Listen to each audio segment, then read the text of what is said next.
Is there a dream or a desire that you keep postponing, maybe because you don't have enough time, or maybe you think it's unreasonable, or maybe you just feel lazy? I have several of those. And there's a quote from Paulo Coelho that makes me think that I should perhaps do something about it. And the quote is, "One day we're going to wake up and there won't be any time left to do the things we've always wanted to do." And there's a solution. It's called the happiness box.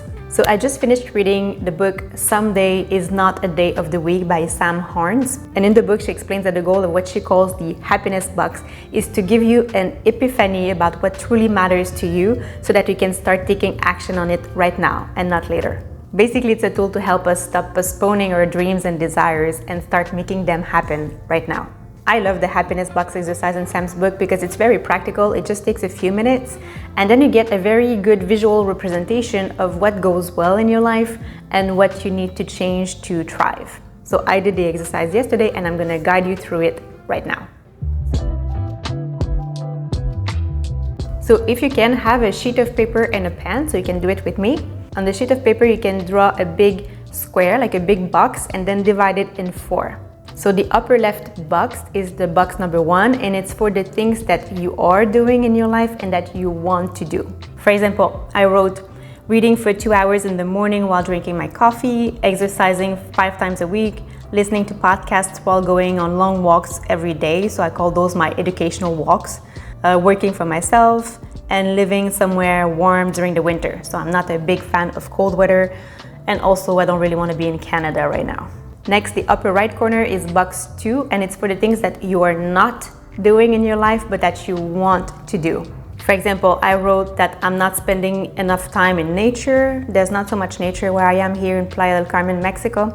I wrote that I'm not doing intermittent fasting, which I would like to do. I'm not going to bed early enough, like I tend to go to bed past 1 a.m. And I'm not going to as many social events as I would like to, out of laziness. Perhaps for you is that you don't exercise, or you don't spend enough time with your partner, or you have not yet written your book, or maybe you don't get enough sleep, or maybe you feel you're not calling your mom often enough, or you're not losing the weight you put on last Christmas, or you feel like you're not adventurous enough. Next, the lower left square, which is box number 3, is for the things that you are doing but that you do not want to do. I wrote drinking alcohol, so I don't drink that much, like I don't get drunk, but I do drink a few drinks per week, and I would rather not drink at all. Another thing is eating dessert after every meal. That's a very bad habit, and I think I've done it all my life, but that's something I would like to stop doing. So perhaps for you is accumulating credit card debt, or working at a job you hate, or fighting with your partner, or spending too much time on TikTok, or watching too much TV.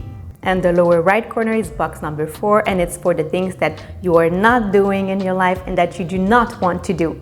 Those are your lessons learned. They are the things that you know you don't like, and you have managed to keep them out of your life. For example, I wrote working for someone, waking up with an alarm, watching TV, and watching the news. Perhaps for you, it's gambling, or biting your nails, or smoking. Now, the things you wrote in square 1 and 4 contribute to your happiness. You need to make sure to nurture the things in square 1, to make them a priority. And to make them a priority, Sam Harnes recommends to schedule them. As for the things in square 2 and 3, they are undermining your happiness. Now, there will always be things in square 2 and 3 because our lives will never be perfect. The idea is not to keep these boxes empty, but not to allow that the same things remain there for too long. The idea is to do something about them. It's to be proactive. Sam gave an example in the book about a man who had something in square 2, the things that he was doing but didn't want to do. And one thing for him was to feel resentful toward his wife and children because of all the family obligations, he didn't have enough time for himself and to do the hobbies he liked. So one day he decided to do the happiness box exercise with his wife, and they figured out some solutions. One evening of the week, his wife would take care of the kids and he would go play tennis or do whatever he wanted.